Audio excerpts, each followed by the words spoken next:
This Steve Jones Show podcast is now loading. The Steve Jones Show podcast is presented by Sunbury Motor Company, Purdy Insurance, Brewers Outlet, and NIL Game Changers.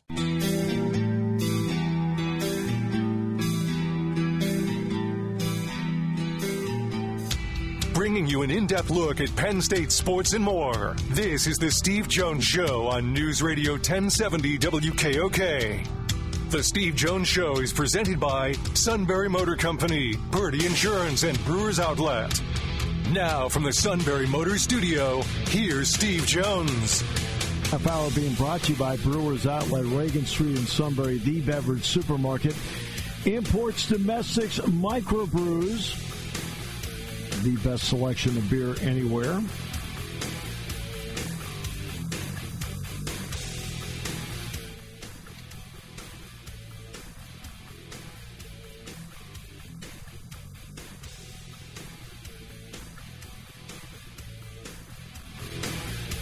Brewers Outlet, of course, takes care of everything. Imports, domestics, microbrews, the best selection of beer anywhere. Wine coolers, water, soft drinks, lots and lots of snacks. They roast their peanuts fresh and out every day. And 6 great flavors of slushies. The pickle bar, led by the barrels and the dills, indeed second to none. All at Brewers Outlet, Reagan Street in Sunbury, the beverage supermarket. My good friend, Thomas Frank Carr, joins us from on3.com. T. Frank, I hope you are doing great, my friend.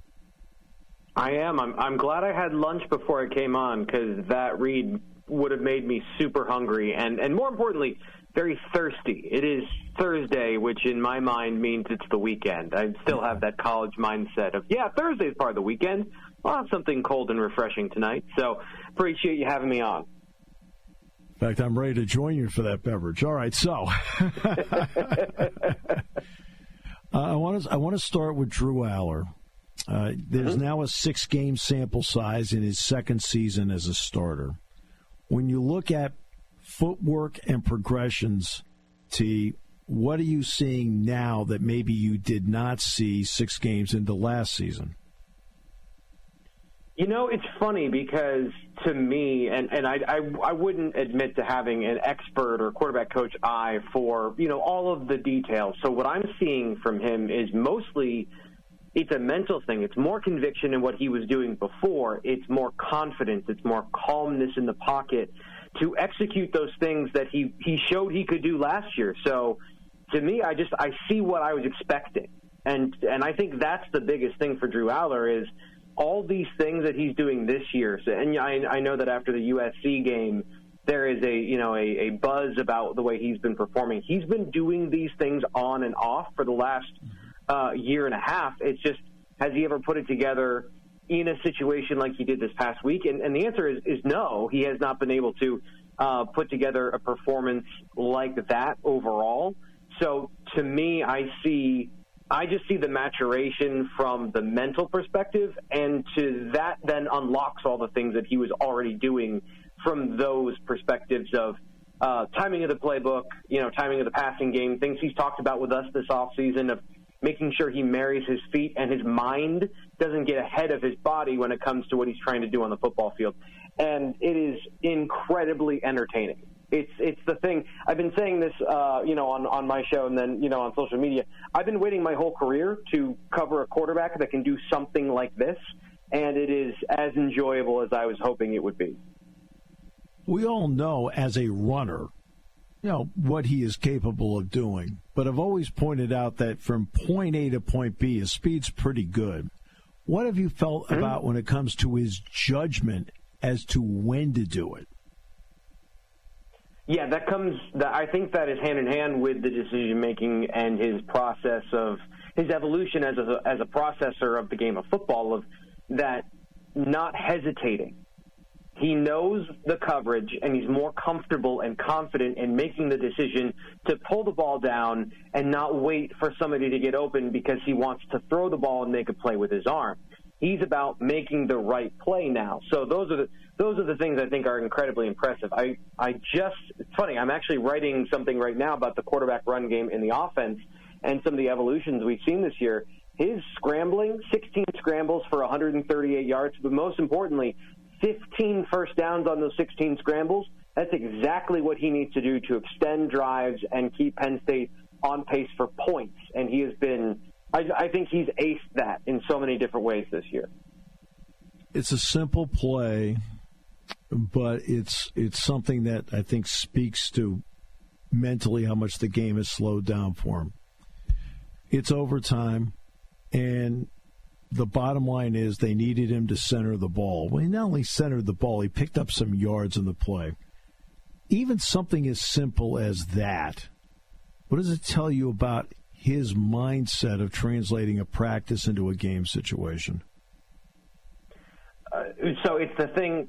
I talked to Andy Kotelnicki about this in training camp, of asking how rare is it to find a guy who can process the game the way that Allar can, and he's shown flashes of being able to do it. And he said it's super rare. It's why people who can identify those things and then the quarterbacks themselves make bazillions of dollars in the NFL.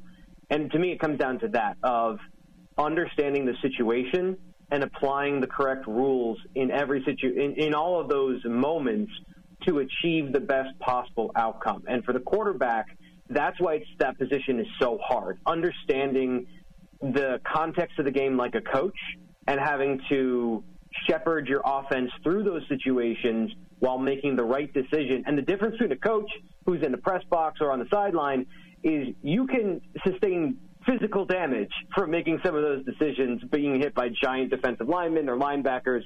So that level of adrenaline that you go through and being able to master that, this whole thing, Steve, goes to a mental and a physiological level that just so few people have masters of all of those disciplines to be able to do something like understand the context of the situation of I need to get 5 or 6 yards to make this a hittable distance for the kicker.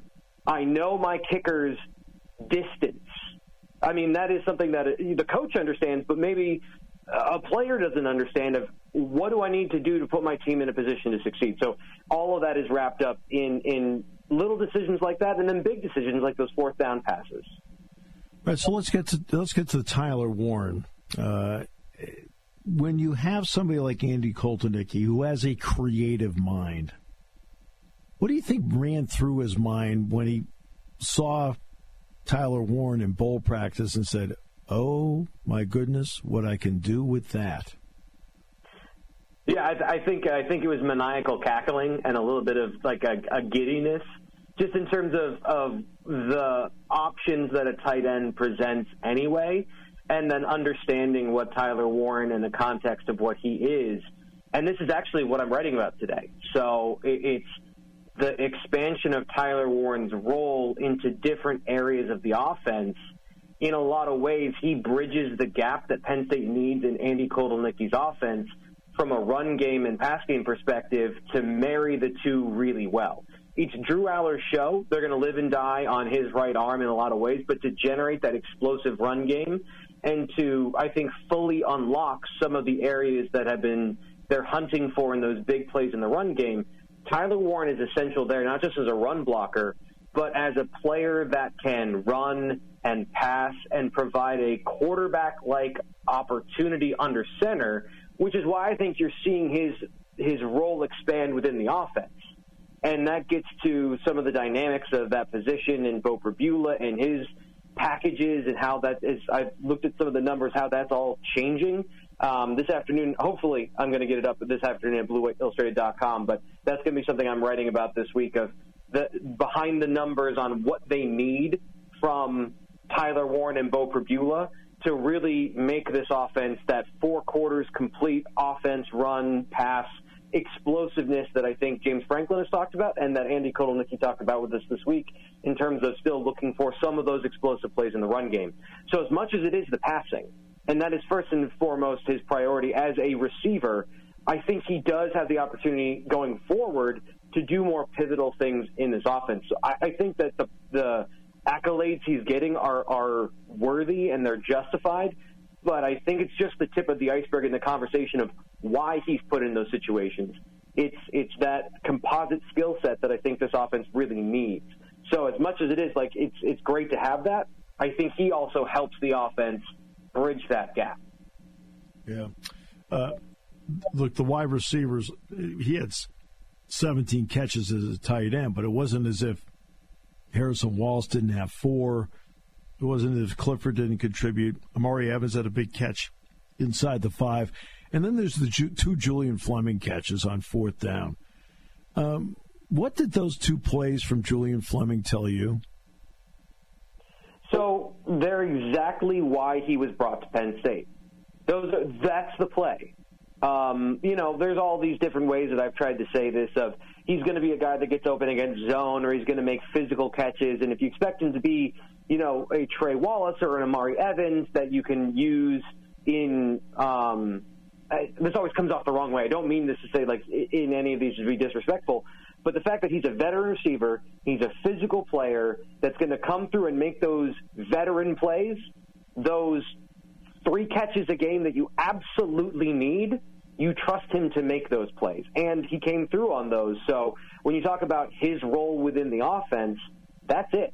To me, that's going to be his role, and there will be games where they need that more, and there will be games where they need that less, when other parts of the offense are, humming and expanding. And so his value, I think, is very clear, tangible, and important for Penn State if they want to get where they need to be long term. Because you mentioned the receivers, and we've had this conversation of kind of receiver flavor of the week, but they all have a role to play.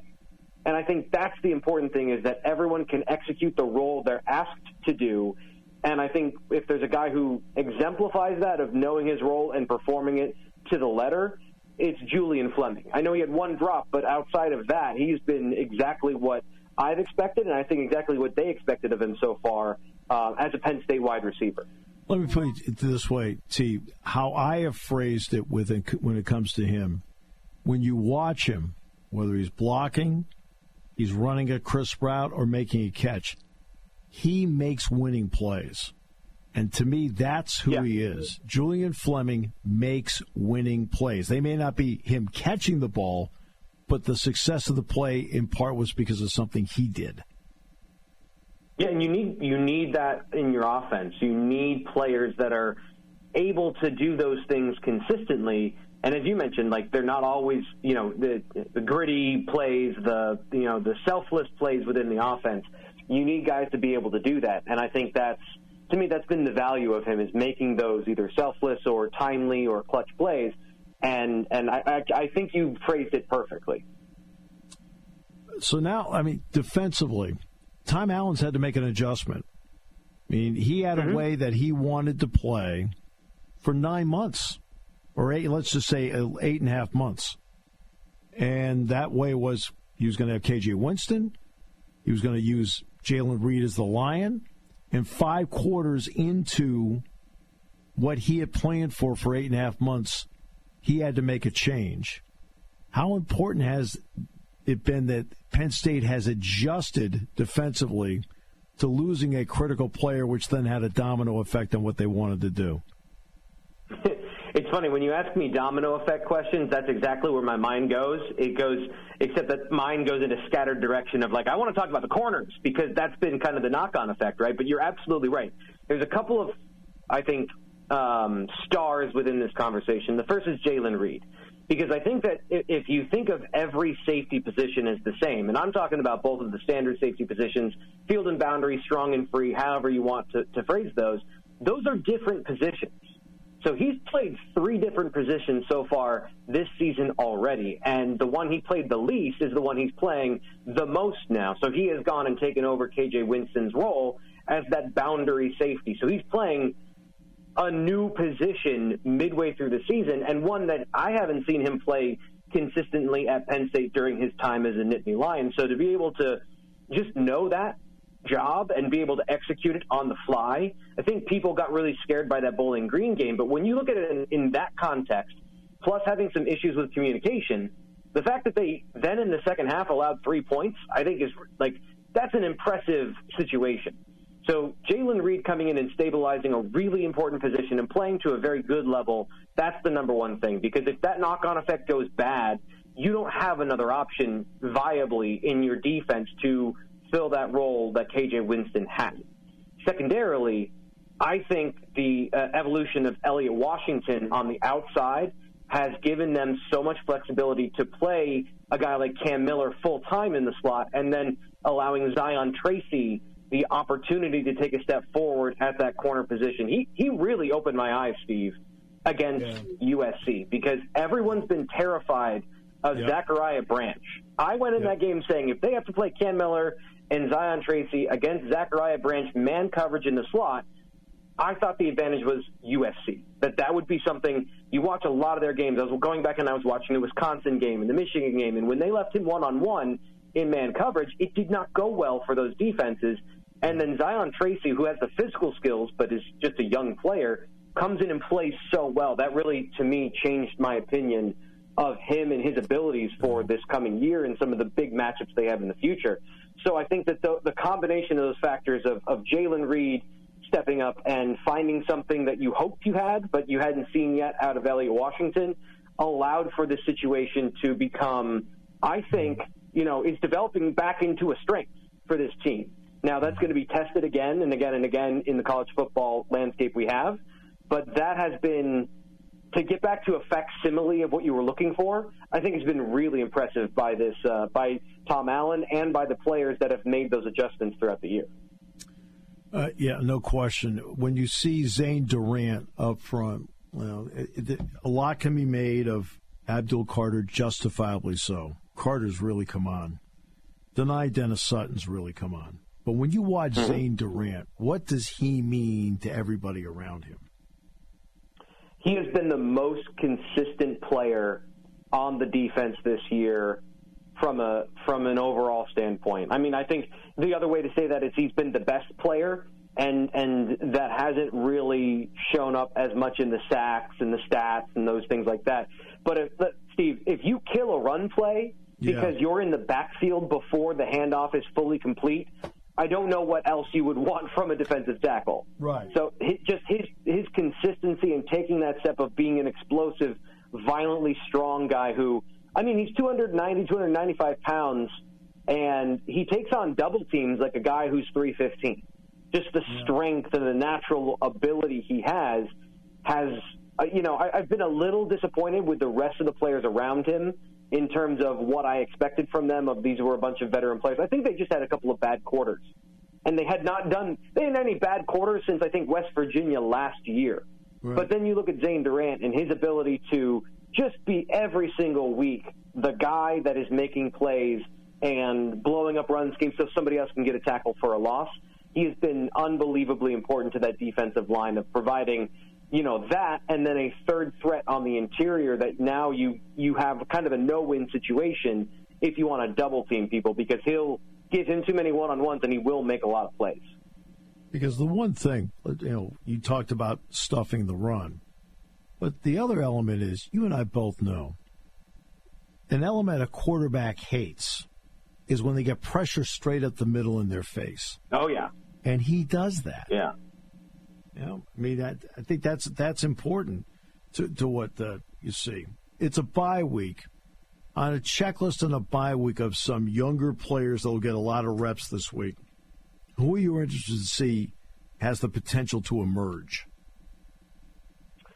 So I think I've got to start with Zion Tracy as somebody who already has, but kind of developing and continuing that I think is important. And then you got to go to Dejon Lane, somebody that they're actively trying to, plow a lot of reps into and cultivate a more mature player on a quicker timeline than they were expecting. Because ultimately, Jalen Reed playing that line position does give you the best mix of players to make plays in a versatility sense where, I know everyone wants to talk about this game. Ohio State has more of a commitment to run the ball this year. They've got a quarterback that's more of an option threat to run the football. Having Jalen Reed down there would make you feel a lot better than, a slot corner, even though those guys have played fairly well or very well at times. So just that versatility to play what you want, I think that's a big area. Quentin Martin has to take a step in the second half of the season because, Penn State's 2 running back system and situation, we've already seen some bumps and bruises there, and they need to make sure that they don't lose parts of the playbook that they want to use, throughout the season. And then from the receiver position, I think it just becomes the guys we've already talked about. I don't think there's anybody younger specifically that I see an opportunity for. So then I guess I go back to the other side of the ball, and I think I'm going by priority, I think, Steve, because Cooper Cousins is obviously top of mind of somebody that Penn State fans want to see, but in terms of getting guys on the field to take some of the snaps off veterans, Tamir Robinson comes to the top of mind of somebody who has to get better for this team to have that answer to any situation sort of bulletproof feel heading into the final stretch of this season. So I guess a lot of it is defense in my mind, because the offense, while there's some things to work through, the pieces are working as expected, and they're doing things that I think if you look at ways to win and finding different opportunities for those players, they're doing what they need to do so far, and that's been probably the most encouraging thing for this team through the first 6 weeks, and I think is sustainable as they go through the season. Enjoy the weekend. Thanks so much for your time, as always. Appreciate it, Steve. You as well. Steve Frank Carr does a great job. Brought to you by Brewers Outlet, Reagan Street in Sunbury, the beverage supermarket here on News Radio 1070 WKOK. Party time, game time, or just fun time. Doesn't matter what time it is, because it's Brewers Outlet time. The beverage supermarket has the area's largest beer selection. Imports, microbrews, ciders, and domestics. Pick from over 100 ice-cold 12-packs and dozens of 24-ounce singles. Soda, snacks, hot sauces, fresh roasted peanuts. Make it one-stop party shopping, and don't forget the pickle bar. So whatever you're celebrating or just doing it up, Brewers Outlet, Reagan Street, Sunbury wants to see you. And thank you for your years of patronage. Hi, this is Season. For over 100 years, the Purdy Insurance Agency has been protecting families and businesses of the greater Susquehanna Valley and beyond. With the experience of our trained and knowledgeable staff, you can rest assured that your needs will be evaluated and met by some of the industry's best representatives. No matter what your insurance needs are, call Purdy Insurance today at 570-286-5855. Visit our website at purdyinsurance.com or check us out on Facebook to see what we can do for you.